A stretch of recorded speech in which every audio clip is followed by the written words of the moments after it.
Bonjour, combattant. Ouais, bonjour, Maman Boni. Oui, bien.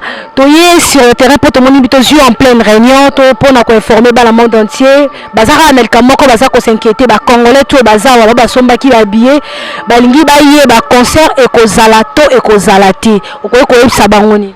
Bon, en tout cas, merci Mingina Maman pour ta déplacement au Sali. Tout ça qui est réunion, le lieu qui réunion stratégie pour définir l'action autodécidée qui pour la journal le 22.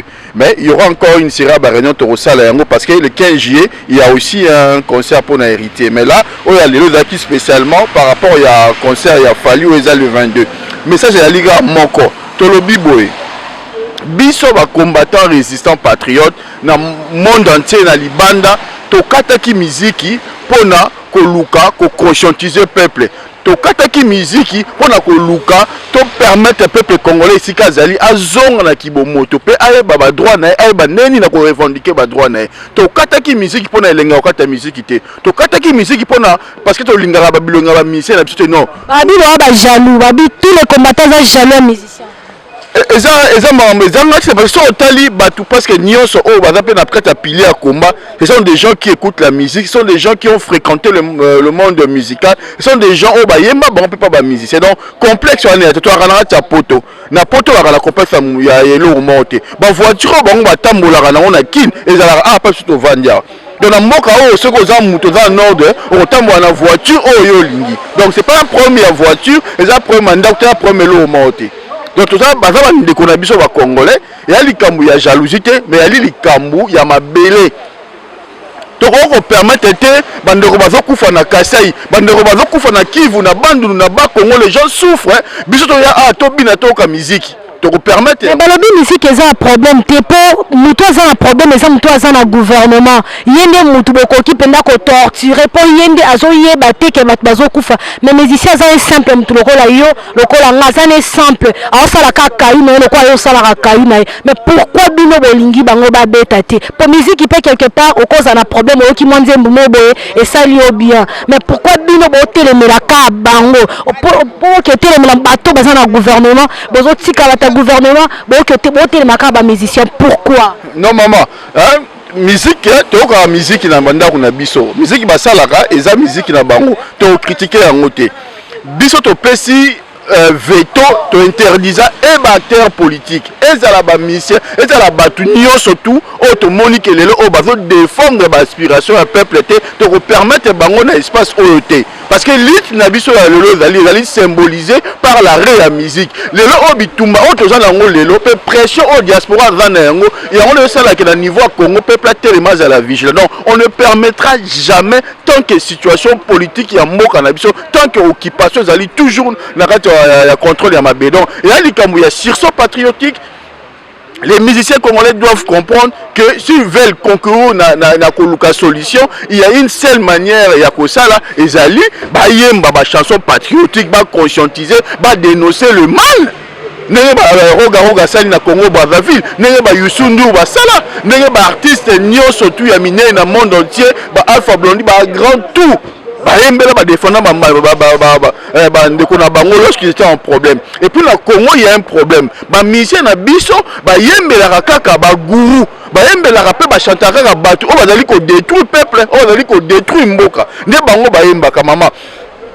Ce que j'ai album a fallu à JB à Wera Bango surtout à 90% à Batouba Sita ce sont des anciens voleurs, ce sont des assassins, ce sont des voleurs, c'est des gens qui tuent. Tant que le rôle de JB a fait l'apologie à Moutlogo quand il y a un esprit de mort dans l'album mais to yebi neni quand il y a bomba neni à sakana peuple congolais est-ce que Moutouana te repère ça bango espace na mboka o. Moi je pense que et Ali Kambuya Mabele et Ali Kambuya sursaut patriotique et Ali Kambuya défendre d'abord Mboka. Trozon on a détaillé, si vous voulez, on aura une occasion pour la cocotte vraiment la détail. Mais ce qui est essentiel pour nous, les anines, les alliés comme Moko Tolobi, le 22 juin, conseil Kobeta Maté. Tout ça, le programme Yamounene, les alliés qui sur le plan administratif et juridique, tout côté ici, dossier. Et nous espérons qu'il y aura une réponse, mais la réponse viendra peut-être à la veille. Mais le quoi toi libre combattant, le quoi toi libre congolais. Pour la nous avons décidé d'organiser une marche Yamounene et qu'on a 14h à Château Rouge. Congolais n'y surtout, moi, n'y suis à Porto Sikazali, Allemagne, Belgique, Boya. et ali mukolo na biso to défendre. Nous sommes à 8 jours, il y a journée symbolique aux alliés indépendance na biso. Alors il faut l'accent encore une fois que nous sommes déterminés pour défendre le Congo là. Tout à la biso tout na 14h na Château Rouge à partir à midi mobilisation dans la générale. Nous avons prévu un deuxième sitting, deuxième manifestation dans la Liboso, il y a Sali à Sigal, oh ba Congolais tout au Zala wana pona côté mais la concert. Diaspora diaspora ça la nini diaspora il a 10 milliards de dollars par an. Oui bien autant. Ah maman, vérifiez yo za mon pas ça ngoté, mais information musu yo tu faut pas ça confirmer la peuple. Peuple a yebi lelo o batu balesa ka diaspora, balesa ka Congo zali diaspora. Batu ba résoudre un problème scolaire, problème sanitaire, problème il y a hospitalisation ou il y a décès dans la Congo za fali pour pâter. C'est pas fali pour pas aller na moins 200 300 dollars, aller na caméra filmer qui na kissé sur na quoi moko ya kin, donc benga ngasa l'action humanitaire. Au sein l'action humanitaire na 3000 à 2000 dollars. Il y a combien de qui il y a quand même 10 millions de Congolais. C'est quoi hier à son fils qui a 1 dollar après ça par Congolais moko. Autant ce que coca. Ce que ça passe à Congo. Attends, ça bangalé ça banani maman. Orphelin dans l'association. Maman. Hein, asali ça bande connaît. Est-ce qu'on peut ça libérer au moko bomba. Au moni, ça bat na bolingo ya solo, o ya ko lobato la ksengo. Boko Bill Gates a lobani. Hein? Bill Gates a lobani. Na ce que lozi moi 100 francs pesi bana balé, ba fait bon so neni on faut ganga ke o ça ba congolais. To mi kitisa, to tala liboso est essentiel pour na mboka. To ça a besoin fallait aider ba congolais té. To ça a fallu à vivre, aller ça y famille na na bande konaye. Parce que musique ya Congo, il fallait mettre il faut laisser y d'abord. Derrière les politiciens. Le Congo est suffisamment dans les ressources. Ils ont la responsabilité du gouvernement pour allier ça aux Congolais, pour foutre la Congolais classe. Ils ont le gouvernement. Ils ont le bateau au Fali à Yembaka, au Fali à Koumisaka. Donc Fali autant à dénoncer Batouana.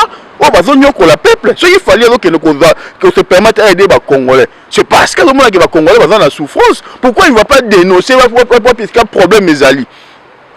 Maman, avant qu'on aide, il faut que le cas d'abord cause.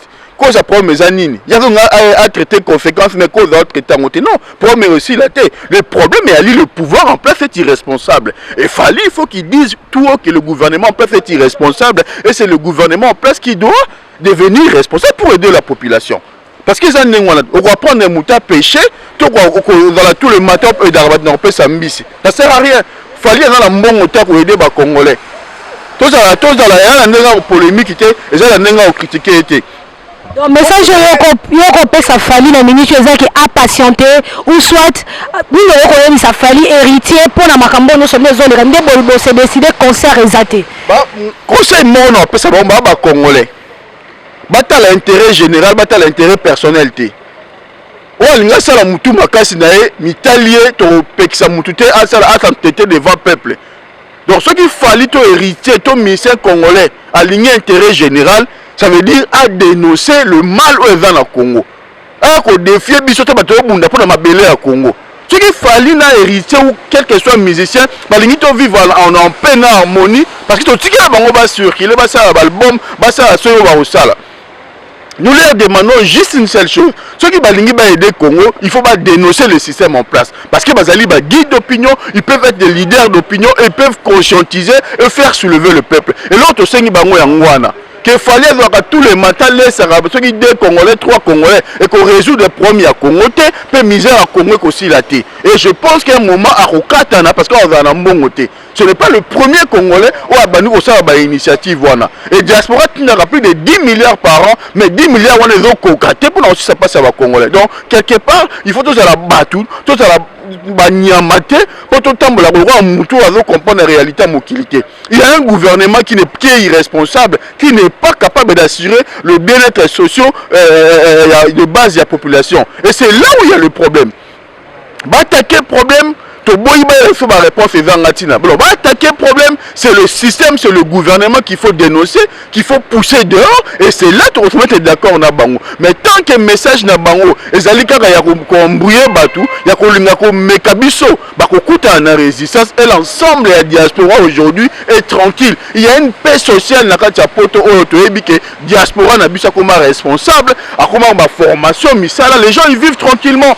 na ba maman na ba grand ambiancière mo ba dio so ba lingi musique te ba lingi ba na tranquillité ba na paix ba s'occuper na ba famille na bango alors boye la biso buzoba o tolaki na ngwa musique te donc si tu tali pe bien musique wana so tele on basa la pe na basa ko sala pe na bilan bon mo la ki musique wana e ya brutisaka ba congolais et da ba congolais ne lo moté musique wana o ya Congo wana e bebisika ba congolais donc quelque part tu te dis ok mais tu as bien vérité pe ba fierté à automne la musique mo quelconque parce que message mo malonga o tolo ko mo malonga musique wana ya porter na ta Congo ezati donc quelque part ba c'était aussi un peu parce que tout c'est bon on va voir de côté tout le solution à mboka c'est pas parce qu'on toi ba zoba ou parce que tu linga bangoti c'est parce qu'il y a une réalité parce qu'il y a une volonté d'aider la population et nous pensons que de là solution il fait zoama donc ba za la calme ba yoke la biso ba rejoindre biso na combat au bali ce sont nos frères bali ba congolais le quoi biso ba rejoindre des combats ba rejoindre des résistances mutna mutabunda na ba moyen na e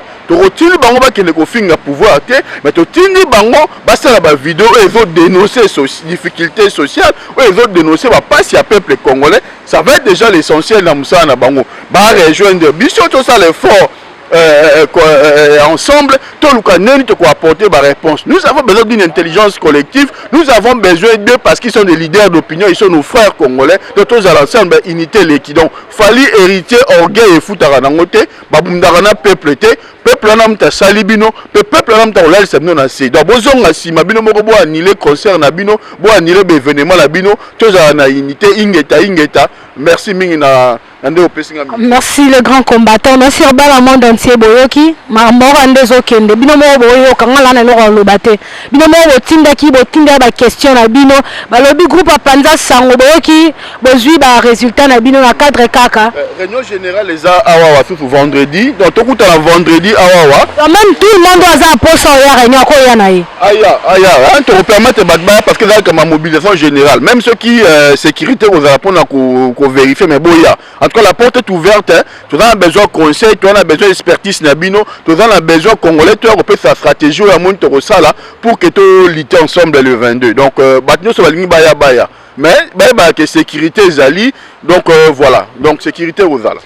Merci dans le monde entier. Nassir deux autres musara micro na biso basé belé boloba et belé de ba combattant les et à peine ba la réunion basé belé. On y a bi combattant tout le monde a combattant ba combattant nyoso boka le grand guerrier botinda ki to loba donc to zwe li bin information.